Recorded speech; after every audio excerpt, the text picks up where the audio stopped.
Olá, boa noite. A Assembleia Nacional Constituinte da Venezuela confirmou ontem o presidente Nicolás Maduro em seu cargo como chefe de Estado, de governo e comandante-chefe da Força Nacional Bolivariana. Esta Assembleia foi eleita no último dia 30 de julho e tem mais de 500 integrantes.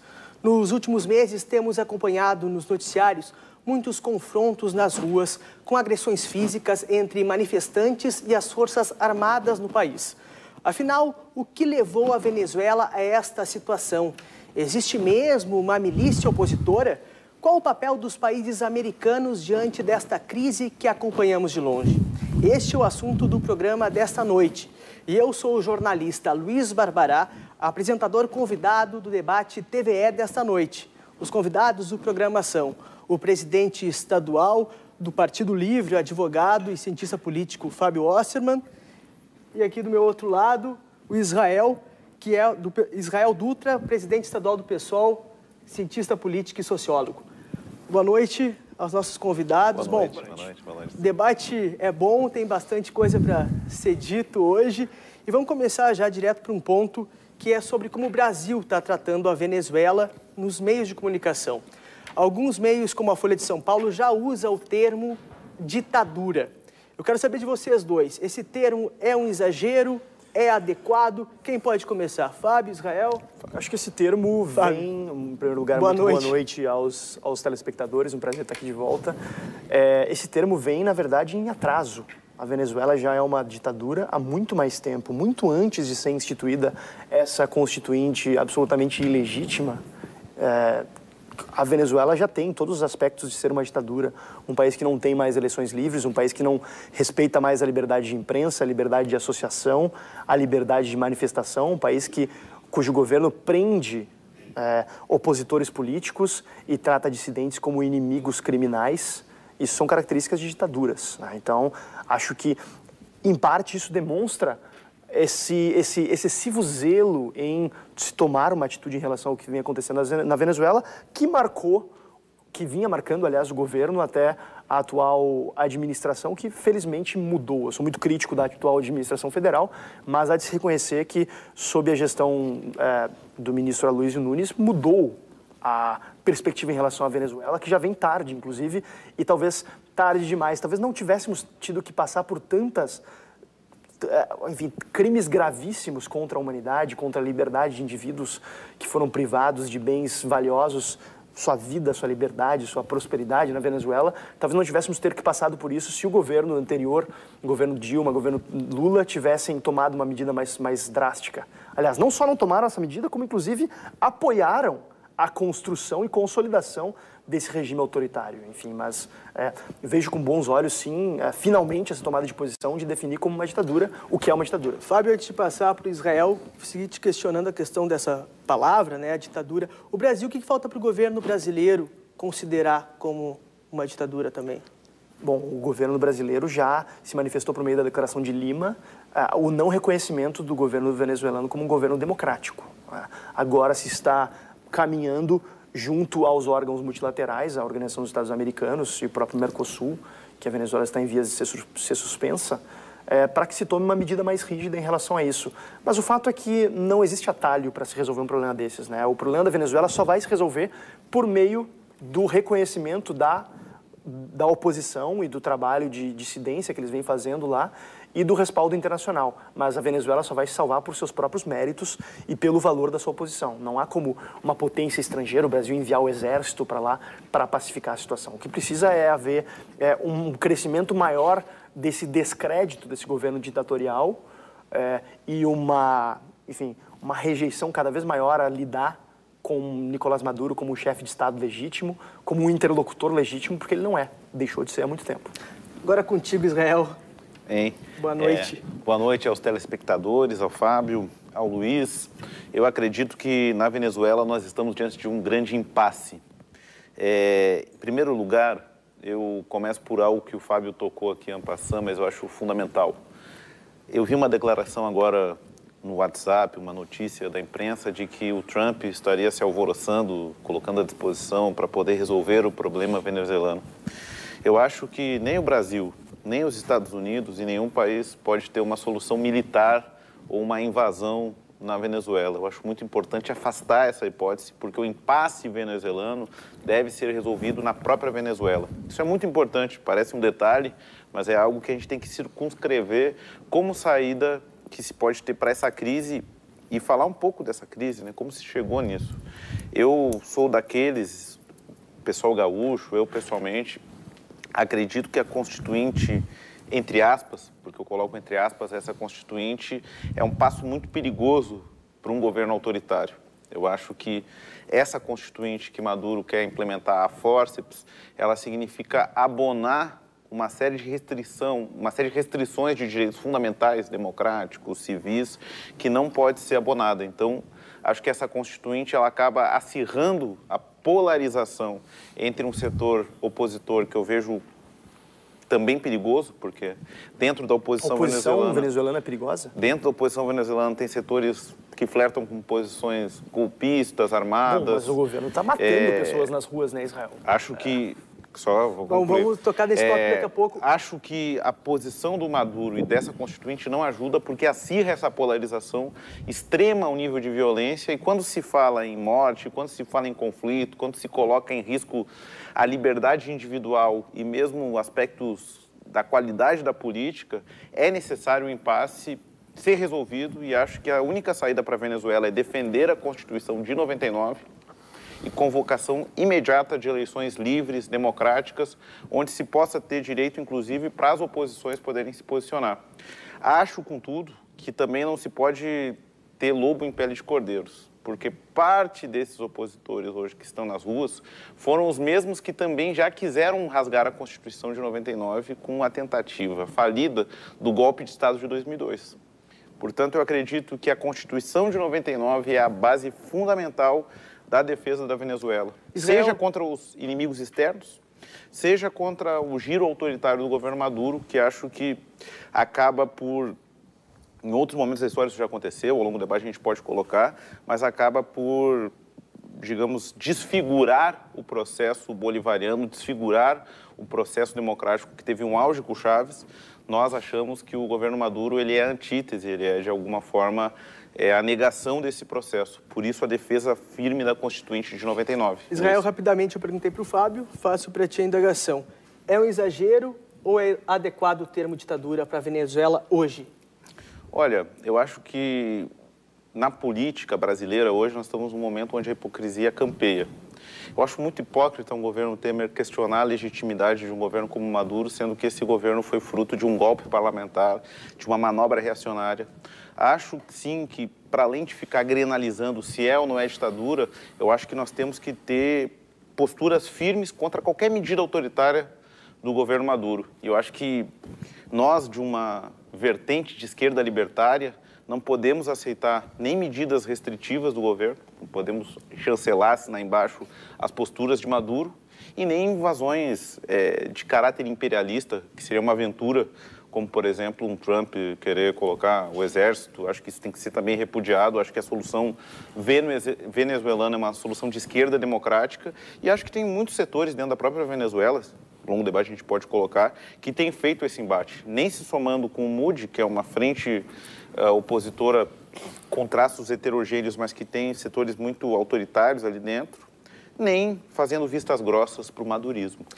Beleza, obrigado, Israel. Eu quero lembrar o pessoal aí de casa que o programa está sendo transmitido ao vivo aqui pelo canal, nas redes sociais, no site da TVE, e você também pode participar pelo nosso WhatsApp com o número que aparece aí na tela, 98451-6352. Vamos participar, mande sua pergunta que vai ser lida aqui no programa. Fábio, seguindo, vamos trazer esse assunto mais para perto da gente, para o Brasil. Em algum momento, o Brasil flertou com essa situação que a Venezuela vive? Pode vir a acontecer uma situação parecida ou não? Não chega nem perto, a situação da Venezuela é completamente diferente. Olha, Luiz, por mais trágica que seja a situação da Venezuela, eu acho que ela acabou servindo para o Brasil, servindo para que nós, brasileiros, entendêssemos as causas da situação que se criou por lá e tivéssemos uma visão mais clara do que poderia se criar aqui se não tivéssemos contido medidas do governo petista, como, por exemplo, a criação dos conselhos populares, que se queria, a partir daí, mais uma medida do PT de se buscar deslegitimar as instituições democráticas, parlamentares, que tidas por eles como instituições burguesas, historicamente, né? Enfim, a gente viu, ao longo desses quase 15 anos de governo Chávez, que a esquerda, enfim, se ofereceu de uma maneira muito desavergonhada a esse projeto essencialmente autoritário. E eu até entendo essa situação do Israel de estar pisando em ovos ao falar da Venezuela e se negar a declarar o governo Maduro pelo que ele é, uma ditadura, porque o próprio partido dele, o PSOL, emitiu uma nota uma semana e meia atrás defendendo o governo Maduro diante dos protestos, o que eu acho que é lamentável e é um desrespeito com o povo venezuelano. Mas como não há o meu partido, enfim, acho que, claro, cabe, e a gente precisa seguir nesse debate democrático a respeito de caminhos que o Brasil deve seguir, mas entendendo que a raiz dos problemas da Venezuela é justamente essa tentativa, a milésima tentativa de se implementar algo que é sabido que não funciona, que é o tal do socialismo. Mundo afora já se tentou das mais variadas vertentes e nunca deu certo e nunca vai dar certo. Só faltou aqui o Israel ter comentado que, na verdade, Maduro deturpou Marx, né? Mas, na verdade, de certa maneira, ele disse que ele deturpou Chávez. Mas, na verdade, Maduro meramente aprofundou tudo aquilo que Chávez já fazia, que era a estatização dos meios de produção, restrição da liberdade de imprensa, restrição da liberdade de associação da oposição, manteve e aprofundou ainda, inclusive, algo que me causa espécie, como a esquerda brasileira pôde ter simpatia, e a gente viu nas eleições de 2013, enfim, Luciana Genro, Ivan Valente, indo fazer campanha para o Maduro e declarando amor praticamente, a um candidato notoriamente homofóbico, machista, defensor de restrições nas liberdades individuais. Para quem não sabe, durante a campanha presidencial, ele enfim, difundiu o boato, disse que o seu opositor Capriles era homossexual e que por isso não era digno de confiança, etc. Então, enfim, me causa espécie, para não dizer outra coisa, ver que aqueles que se intitulam defensores de valores progressistas, defensores das tradições iluministas, muitas vezes, defendendo uma ditadura autoritária, retrógrada e que basicamente destruiu um dos países mais ricos da América Latina em nome de uma utopia que se sabia já, desde sempre, que não daria certo, basicamente pelo que eu disse, porque o socialismo não tem como dar certo. Israel, teu ponto de vista, de acordo com o Fábio? Eu acho que o Fábio está quadro muito habilidoso, um dos quadros aí da direita brasileira com essa capacidade, numa direita que é tão desprovida de quadros, que tem como um dos seus gurus o Alexandre Frota, o Fábio se torna... Meu não, felizmente. Ainda bem, o Fábio se torna uma figura de proa e trabalha bem esses conceitos, misturando um pouco os temas. Eu acho que o momento não é de misturar, é sim de tentar... O momento é de esclarecer, justamente. Esclarecer, exatamente. Perfeitamente. Primeiro, o PSOL, ele tem uma posição a respeito da Venezuela quase que majoritária, com essa nota que foi colocada de um setor do partido da Secretaria de Relações Internacionais. O PSOL carioca... Da Executiva Nacional. Da Secretaria de Relações Internacionais. Mas que é um órgão da direção nacional do partido. Mas não houve uma reunião da executiva para tratar disso. Tanto que vários diretórios, como o pessoal do Rio de Janeiro, colocou uma nota, acho que inclusive o Fábio tem ciência dessa nota. Tem sim. E aqui no Rio Grande do Sul vocês fizeram o mesmo? Aqui no Rio Grande do Sul nós não fizemos uma nota formal, mas adotamos a mesma posição. Nós nos somamos àquela nota,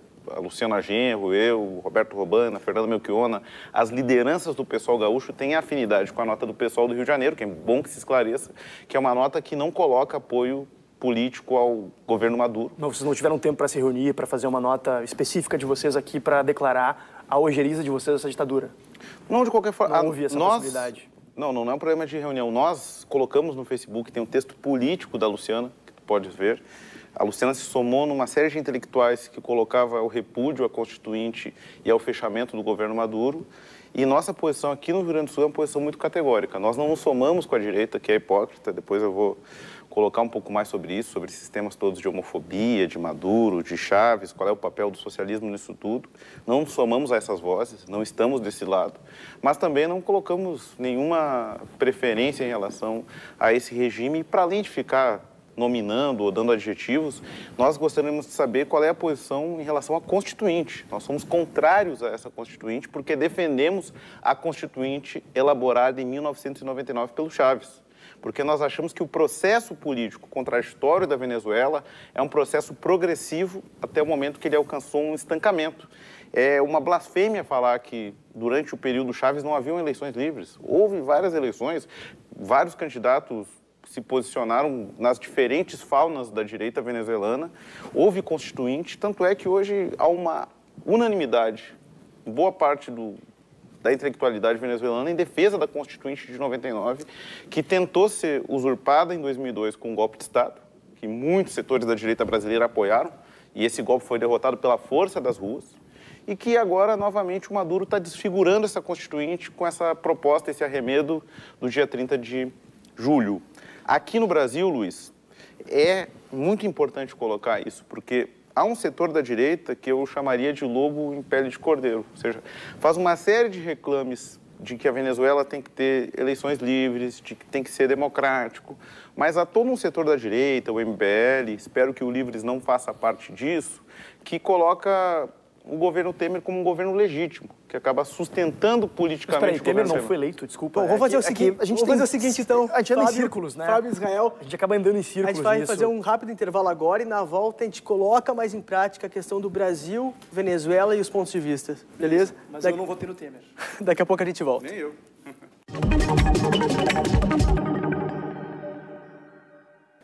A situação na Venezuela, suas causas e suas consequências estão em discussão hoje aqui no programa. Eu sou o jornalista Luiz Barbará, apresentador convidado desta sexta. Nossos convidados aqui presentes é o presidente do Partido Livre, o advogado e cientista político Fábio Osterman, e o presidente estadual do PSOL, Israel Dutra, cientista político e sociólogo. Lembrando que este programa está sendo transmitido ao vivo nas redes sociais, no site da TVE, e você aí de casa pode participar pelo nosso WhatsApp, que o número segue aí na tela, 98451-6352. Já tem várias perguntas, mas vamos continuar aqui no debate que a gente foi para o intervalo e não deu para finalizar. A questão do Brasil, Venezuela, pontos de vista dos partidos. O Fábio disse que o pessoal está pisando em ovos, o Israel diz que não. Vamos chegar no consenso aí, Fábio, contigo agora. Acho que provavelmente vamos acabar concordando em discordar a respeito disso, mas voltando ao ponto que a gente acabou discutindo aqui no final, eu acho que é muito empobrecedor ao debate a gente ficar comparando a situação do Brasil com a Venezuela. Claro que a gente pode, mas comparar um governo que foi eleito, afinal no Brasil a gente tem eleição para chapa de presidente e Dilma foi eleita junto com Temer. Temer foi o vice-presidente eleito pela chapa. Qualquer pessoa que tenha digitado 13, o que não foi o meu caso, obviamente, na eleição de 2014, viu lá no cantinho da urna a foto do Temer. Temer foi... a posição dele é defendida pela Constituição. Eu, pessoalmente, defendo a saída dele frente a essa quantidade imensa de crimes nos quais está envolvida a sua posição. Mas o fato é que ele foi colocado lá de forma legítima, queiramos ou não. E eu, obviamente, não quis. Mas, enquanto que a situação da Venezuela é uma situação absolutamente diferente. E é uma situação que me toca pessoalmente de forma muito forte, porque eu tenho vários amigos que viviam na Venezuela e que acabaram tendo que ir para a Colômbia, para o Panamá, para os Estados Unidos. Eu lembro até hoje de algo que um amigo meu, Raul, um bom amigo meu que vive hoje com toda a sua família em Miami, porque teve que se ir embora antes que a coisa ficasse realmente ruim, e ele me disse, Chávez só vai embora morto. E na prática, o que a gente viu é que nem morto ele se foi embora. Maduro foi eleito dizendo que... e depois que começou a governar, dizendo que ouvia Chávez, mesmo depois de morto, mantendo sempre a busca por concretizar os ideais chavistas. E essa história de passar pano, de passar a mão na cabeça do que Chávez fez, eu acho que é um equívoco muito grave também. Chávez, claro, governando um país complexo, um país cheio de desigualdades, mas Chávez só fez aprofundar não só a desigualdade, mas também o controle estatal sobre os meios de produção, sobre o petróleo, que a Venezuela se encontra numa situação muito especial, que é o fato de que ela é basicamente um país que está sobre um grande poço de petróleo. e acaba sofrendo da chamada maldição das riquezas naturais, que acaba fazendo com que seja muito fácil para um governo, seja ele de direita ou de esquerda, tomar conta de boa parte da economia. Isso acabou desincentivando o desenvolvimento de outros setores da economia e a atuação do Chávez para praticamente destruir a classe empresarial da Venezuela, se utilizando desse ranço anticapitalista de que os empresários eram malvados, os empresários eram parasitas, acabou destruindo a economia da Venezuela. Hoje, cerca de 95% da economia venezuelana gira em torno do petróleo. E por conta disso, por exemplo, a gente tem situações como a Venezuela ser hoje o antepenúltimo país no ranking Doing Business do Banco Mundial, que analisa mundo afora a facilidade de se realizar negócios. Atrás da Venezuela, somente, se não me engano, a Somália, a Líbia, que são estados basicamente disfuncionais, estados em guerra civil. Ou seja, a Venezuela está numa situação catastrófica criada pelos governantes que atuaram de forma a minar as instituições democráticas e liberais que proporcionavam um mínimo de desenvolvimento econômico para o país. Antes do Israel responder, eu tenho uma pergunta aqui do Emanuel, de Porto Alegre. Ele pergunta o seguinte, Israel, já tendo a ver com o que o Fábio falou, ele gostaria que tu explicasse para ele a frase esquerda é liberdade. Se o Estado controla, como se pode ter liberdade? Isso na questão da Venezuela, claro.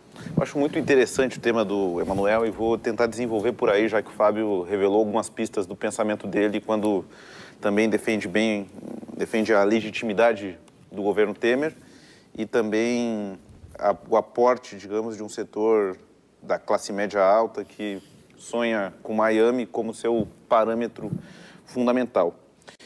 Nós acreditamos, nós no PSOL, que a esquerda libertária é uma corrente, uma vertente de pensamento histórica.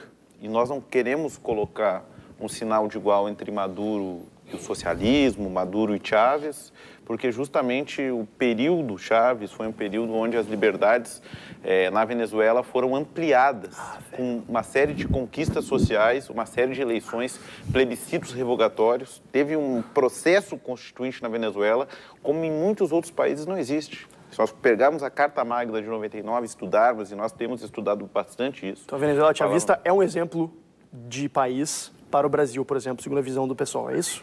Como assim? A Venezuela chavista, que o projeto de poder colocado em prática pelo Chávez na Venezuela é um exemplo de país para o Brasil, porque durante a eleição municipal aqui em Porto Alegre, o Luciano Genro negou veementemente isso. Não, nós que colocamos a eleição municipal, tu eras candidato, era que nós não concordávamos com o projeto político que Maduro já começava a flertar. Só Maduro, Chávez não. Não, nós achamos que o processo venezuelano, ele não é um modelo para ser exportado, mas nós respeitamos o processo venezuelano e o chavismo e as conquistas que tiveram, como, por exemplo, eu quero falar das conquistas. Os programas sociais, tu diria? Os programas sociais, mas não só isso. Chávez começa na Venezuela, que sempre foi, como falou aqui o Luiz e o Osterman colocou, um país montado na renda petroleira. Chávez chega ao nível de desemprego no final dos anos 90 de 16%. Esse nível, em novembro de 2013, era de 6%. Chávez fez com que nós tivéssemos uma universalização do processo de saúde muito superior ao que tinha anteriormente. Aliás, essa ideia de que o Estado, ele em si mesmo é corrupta, é uma ideia que só ajuda a confundir politicamente o debate ideológico. Hoje, nos Estados Unidos, a grande luta contra o Trump, que é o representante da direita, que é, digamos, uma visão... O cara já está jogando Trump no meu colo aqui, né? Eu nego veementemente eventuais similaridades com o Trump. Mas o fato é que não é que o Estado seja fonte de corrupção. O Estado não limitado e o Estado solto para atuar livremente, como aconteceu na Venezuela, é fonte inegável de corrupção. Nós somos Tanto é que no contrários à ranking da Transparência Internacional, a Venezuela está lá embaixo. E o Brasil? De corrupção. O Brasil está um pouquinho menos ruim que a Venezuela. Perfeito. Eu acho que não se pode aceitar a corrupção nem no Brasil, nem na Venezuela, em nenhuma instância, nem no município.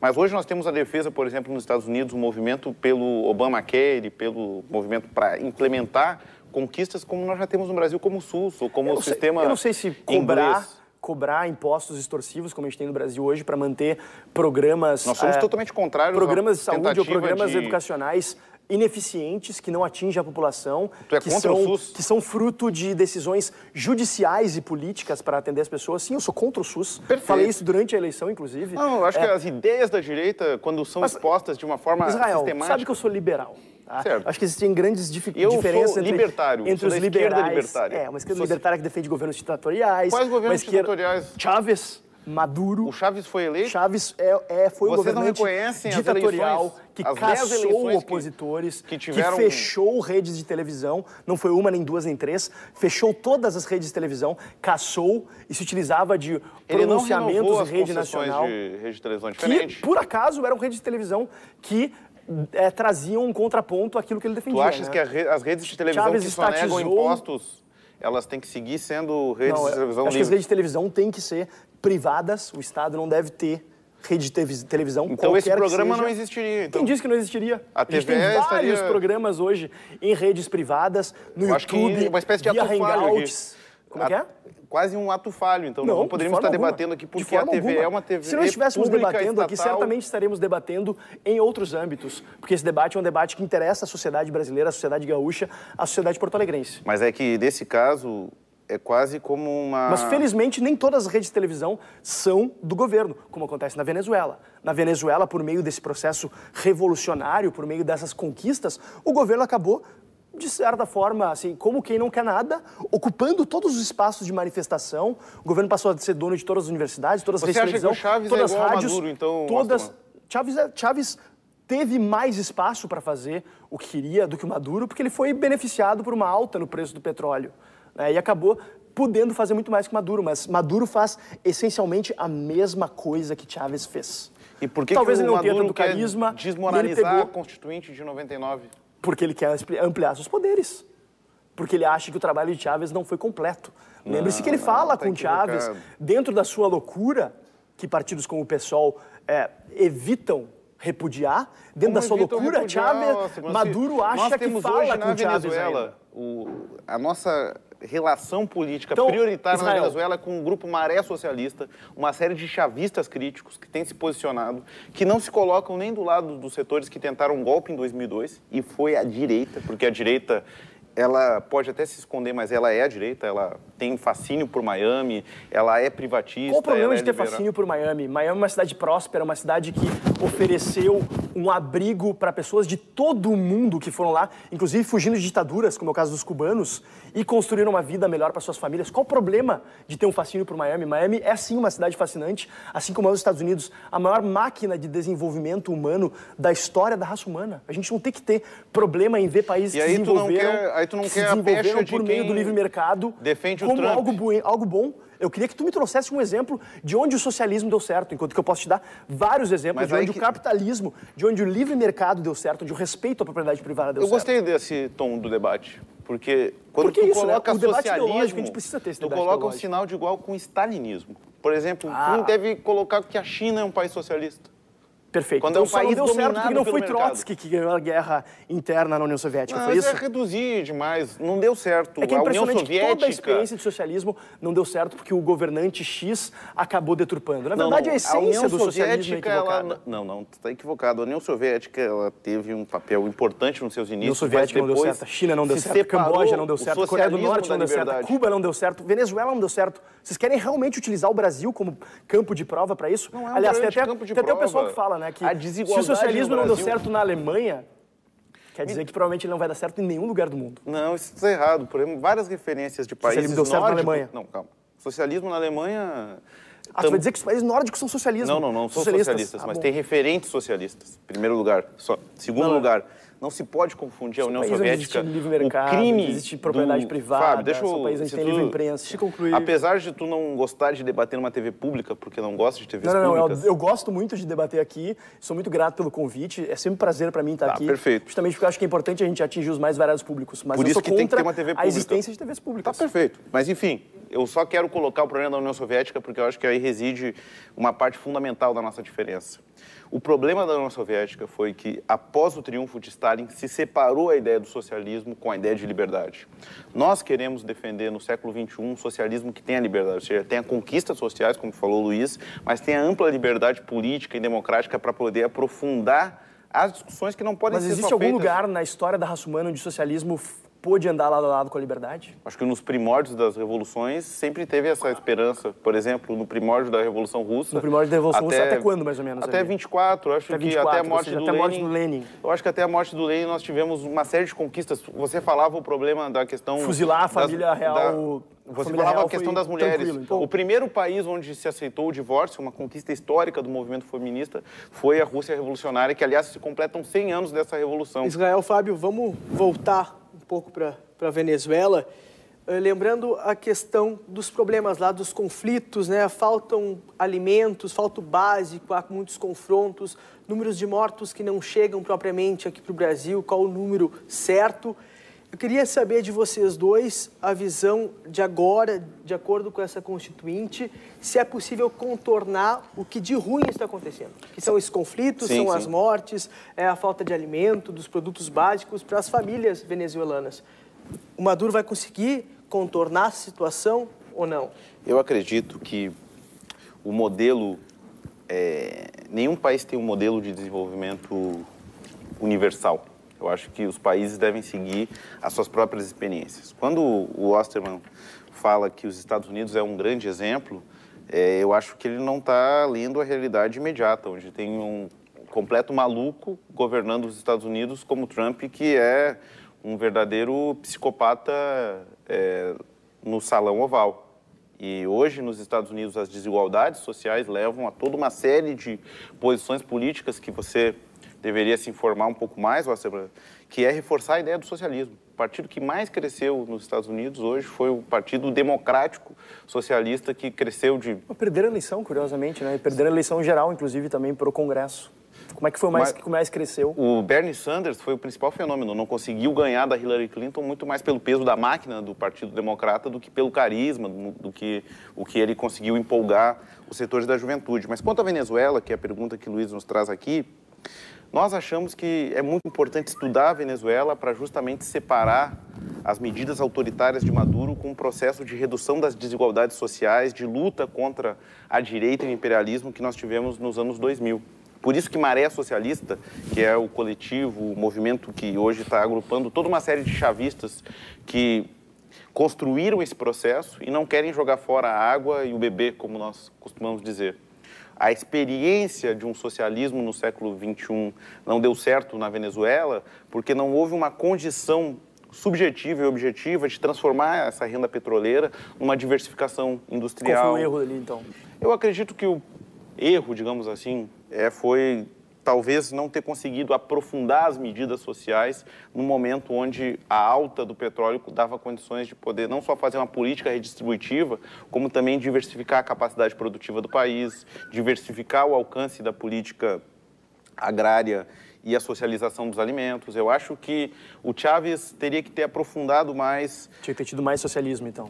Mais questões sociais. Acho que mais sim. Distribuição de renda, eu vejo. Mais desapropriação de empresas, mais desapropriação de terras. Exatamente. Agora, por exemplo, o principal parceiro comercial do Maduro, sabe quem é? Estados Unidos. Os Estados Unidos da América. Pois é, por que não romperam os seus laços com o imperialismo yankee? Pararam de exportar petróleo para lá? Eu acho que... Por quê?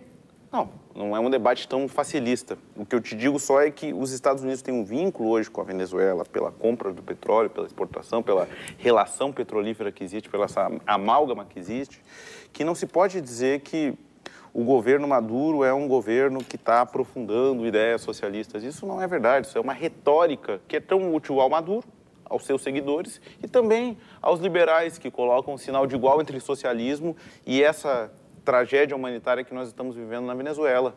Nós, da esquerda socialista e libertária... encontrar um exemplo de implementação prática do socialismo que não tenha redundado em tragédia humanitária. Por que será?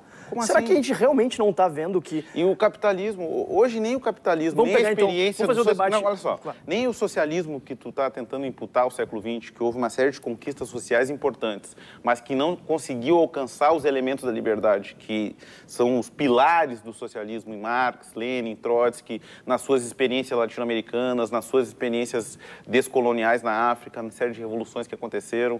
Esses processos não estarem dando certo não significa que o capitalismo na sua essência, deu certo. O capitalismo está destruindo o planeta. O capitalismo constrói desigualdades sociais abissais no nosso mundo.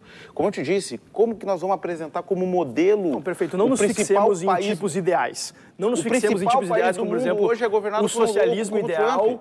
ou o capitalismo ideal. Vamos pegar os exemplos práticos. Imagina quais são os países Bolsonaro onde existe... Mas, cara, eu não sei por que tu insiste em falar do Trump. O Porque Trump não é um exemplo. O presidente Trump é um dos Estados corporativista. Unidos. Trump não é um defensor do livre mercado, ele é defensor do protecionismo, tanto em termos de comércio de bens, quanto fluxo de capital, quanto fluxo de pessoas, que eu acho que é uma das maneiras que mais diferenciam liberais de eventuais defensores de políticas de livre mercado. Um liberal de verdade tem que defender, sim, a liberdade de imigrar, a liberdade de se votar com os pés, que tem sido exercida por cidadãos venezuelanos e foi exercida por cidadãos cubanos. Mas vamos deixar de lado os tipos ideais do socialismo ideal, do capitalismo ideal. Vamos pegar quais são os países no mundo onde se implementou maior grau de liberdade econômica e quais são os países onde se implementou menor grau de liberdade econômica, ou seja, países onde teve mais capitalismo e países onde teve menos capitalismo, ou seja, mais socialismo. Qual o melhor sistema de saúde do mundo? Vamos dizer que Cuba? Inglaterra. Que é um país socialista, por acaso? Não, mas o modelo... É um dos países com maior liberdade econômica do mundo. O modelo de saúde inglês é o modelo estatal. Sim, é um dos países mais ricos do mundo. É um país que dispõe de recursos para custear um sistema caro, como é o NHS. É um sistema caro, é um sistema que tem uma série de ineficiências e que é questionado amplamente pelo governo atual, inclusive. Um governo que está na corda bamba para um socialista como o Corbyn. Vamos fazer o seguinte, então, Fábio Israel, né? A gente continua daqui a pouco, a gente vai para um rápido intervalo e já voltamos com o Debate TVE. O debate segue acontecendo aqui no intervalo e muitas perguntas estão chegando. E eu vou ler agora, na verdade não é uma pergunta, é um comentário que serve para vocês debaterem entre si. O Davi Paes Leme, do Rio de Janeiro, que está assistindo a gente pelo Facebook, ele disse o seguinte: eu identifico tanto o Fábio quanto no presidente do PSOL em lados parecidos. Os dois são liberais e acreditam nas liberdades individuais. A divergência estaria no lado econômico e na atuação do Estado no âmbito social. O Davi tem alguma razão no comentário dele, Fábio, Israel? Eu acho que é uma análise inteligente do Davi. Nós não somos liberais porque o liberalismo ele pressupõe uma visão econômica. Não, mas nós somos libertários porque defendemos as pautas. Por exemplo, um dos nossos principais referentes, Jean Willis, Marcelo Freixo, defendem pautas de direitos humanos, defendem pautas das liberdades do movimento LGBT, defendem pautas das mulheres, uma série de conquistas democráticas que são de defesa de direitos civis. Então, nós temos um viés que não é liberal, mas é libertário, que, aliás, é uma corrente de pensamento de muitos anos, os libertários na esquerda. Uma corrente de pensamento que pressupõe que o Estado ele tem que ter atribuições e funções justamente para garantir para os mais pobres os direitos básicos que são sonegados. E por isso que eu trago, às vezes, governo Temer, governo Sartori, governo Marquesan, porque são esses governos que, para nós, têm feito uma série de contra-reformas que têm tirado direitos dos trabalhadores. Por isso que alguns liberais mais excedidos acabam mostrando a sua real intenção quando falam, por exemplo, do debate da CLT. Eu estive aqui com o Juan, no debate anterior, eu acho que ele foi muito justo nisso. Ele falou que a CLT era um processo que deveria ser desfigurado, ser cortado, não sei se ele chegou a entrar num outro termo, mas os liberais, em geral, são contrários a conquistas trabalhistas como a consolidação das leis do trabalho. Não sei se no caso dessa reforma trabalhista, qual foi a posição dos livres, mas o PSOL, o nosso pensamento é de defesa democrática dos direitos coletivos, liberdades civis, políticas, ampla democracia no sistema político e ampla democracia também no sistema social, ou seja, amplas conquistas, sobretudo para as camadas populares, para as classes trabalhadoras, para as classes médias e uma taxação dos mais ricos. Israel, vou aproveitar o gancho antes do Fábio responder, que tem muita pergunta aqui com a questão do PSOL. Isso. E a pergunta agora que chega, tem várias, mas eu vou tentar resumir, é a seguinte: afinal, o PSOL apoia ou não o Maduro? Nós não apoiamos a Constituinte de 2017. Nós achamos que o governo Maduro está levando uma polarização extremada na Venezuela e nós achamos que tem que ter um processo de discussão que não permita que a direita, por isso que não é tão simples Maduro ou não Maduro, porque a alternativa ao Maduro não pode ser pior do que o Maduro, não pode ser uma invasão externa, não pode ser um setor da direita que acaba retornando ao poder para voltar, digamos, aos índices pré-99, aos índices que foram consagraram a Venezuela como um país bastante desigual, que foi o período pré-Chávez. Então, o pessoal tem uma posição crítica ao Maduro. Acho que essa seria uma posição... Mas não apoiam nem repudiam. Não concordam nem discordam. Não, isso seria uma posição ficar em cima do muro. Nós repudiamos uma série de medidas do Maduro, como, por exemplo, a Constituinte. Então, há um repúdio à Constituinte porque justamente não coloca na arena do debate político a resolução dos problemas. Nós achamos que o impasse venezuelano tem que ser resolvido num debate político, numa solução democrática, convocando novas eleições. É um consenso, Fábio? Não, eu acho que, mais uma vez, o pessoal ataca as consequências sem atacar a causa, né? A causa de todo esse problema, a causa dessa medida desesperada do Maduro de buscar convocar uma nova constituinte é o fracasso das políticas chavistas e bolivarianas lá. Mas, respondendo à pergunta especificamente sobre as nossas divergências, eu consigo ver no Israel uma afinidade com valores historicamente liberais, com valores de pluralidade, com valores de respeito ao outro, mas, como muito bem nos ensinou Milton Friedman, economista liberal, um dos mais influentes do século XX, que até faria 105 anos no início desse mês agora, nós, seguidores da obra dele, celebramos isso. Ele dizia que na análise de políticas públicas a gente não deve focar nas intenções, mas sim nas consequências. E é esse o erro que o Israel e os defensores do ideário socialista acabam fazendo. De pensar a nossa intenção é viver em um mundo mais justo, mas os nossos meios são autoritários, os nossos meios são empiricamente comprovados que distorcem incentivos ao ponto de levar à miséria a um povo que era próspero. Na Venezuela falta papel higiênico, na Venezuela falta sabonete, na Venezuela falta pão, falta leite. E agora o governo Maduro tomou medidas absolutamente bizarras, mas que também estão em convergências com a ideia de estatização dos meios de produção. Por exemplo, lá tem um cenário engraçado.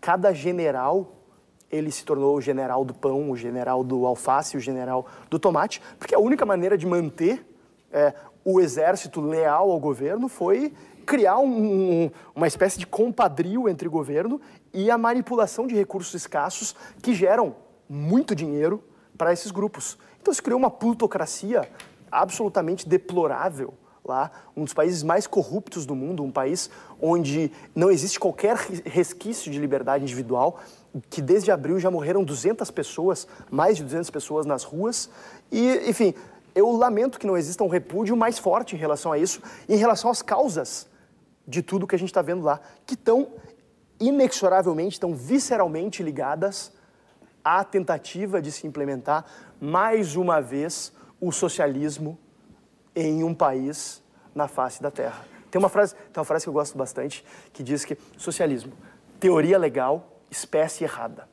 O ser humano quer prosperar, o ser humano quer viver em liberdade. Que é um pouco determinista, o ser humano essa quer posição do ser Osterman. livre. Ele não quer que uma autoridade central lhe diga como ele vai gastar seu dinheiro, quantas horas por dia ele vai trabalhar, onde ele vai trabalhar, como sempre aconteceu nos regimes socialistas. O regime de planificação central não funciona, não funcionou e nunca vai funcionar. E quanto mais a gente perder tempo buscando colocar em prática, a gente só vai ter mais sofrimento, mais pobreza e mais subdesenvolvimento e perda de oportunidades. Fábio, Israel reconheceu alguns erros do governo Maduro e também colocou alguns benefícios, como os programas sociais. Do governo Chávez, os programas sociais... Do Chávez. Mas Maduro manteve. Não. Vamos tocar daqui a pouco nisso, se há de Maduro emprega hoje metade da população venezuelana, direta ou indiretamente no governo. Daqui a pouco a gente toca, então, se há mudanças claras de um governo para o outro. Mas eu queria te perguntar, Fábio, se tu enxerga algo de positivo no governo Maduro? A única coisa que o governo Maduro traz de positivo é o exemplo para as nações vizinhas e o exemplo trágico para o povo venezuelano de que quando se tenta ignorar as leis econômicas, quando se tenta ignorar a importância de respeitar o sistema de preços, de respeitar a importância dos incentivos, o que se tem é tragédia. Esse seria o único ponto positivo dessa ditadura horrorosa que se criou num país que era para ser um país tão próspero e que hoje virou referência de casos bizarros de escassez, de corrupção, de violência institucionalizada, de repressão à oposição, e que a gente precisa aprender com isso, que quando se começa, às vezes, estatizando ou não renovando concessões para a televisão, invariavelmente se acaba queimando livros, se acaba prendendo opositores, se acaba matando jovens nas ruas protestando contra o governo. Israel, então, para ti, em que momento o chavismo termina no governo Maduro e aí vocês repudiam claramente? Eu acho que o problema fundamental foi que o governo Chávez deixou um legado importante nas áreas sociais, ainda que não tenha feito mudanças, como eu já falei, do ponto de vista de uma diversificação produtiva e talvez tenha concentrado um pouco mais, muito de carisma e de articulação política ao seu redor. Quando morre Chávez, como vários exemplos na história, o governo de Maduro deveria ter feito uma abertura democrática para a sociedade, não o inverso, não o fechamento, não se aferrar no poder, não só se basear nas cúpulas militares para poder governar. Acho que isso é fundamental para determinar que existe possibilidade, espaço para uma esquerda democrática que consiga ampliar do ponto de vista político as liberdades e do ponto de vista social não fazer como o liberalismo brasileiro, o liberalismo brasileira quer fazer. Ou seja, uma ideia de que o Estado não pode intervir para que os que ganham e ganharam sempre, os grandes capitalistas, sigam ganhando. Isso é um exemplo como, por exemplo, se pode colocar em prática. Eu pergunto, você fala que o socialismo não deu certo, confunde o conceito do socialismo com o stalinismo, mas hoje, em plena Porto Alegre de 2017, nós temos um modelo de governo liberal que é o governo Marquesan.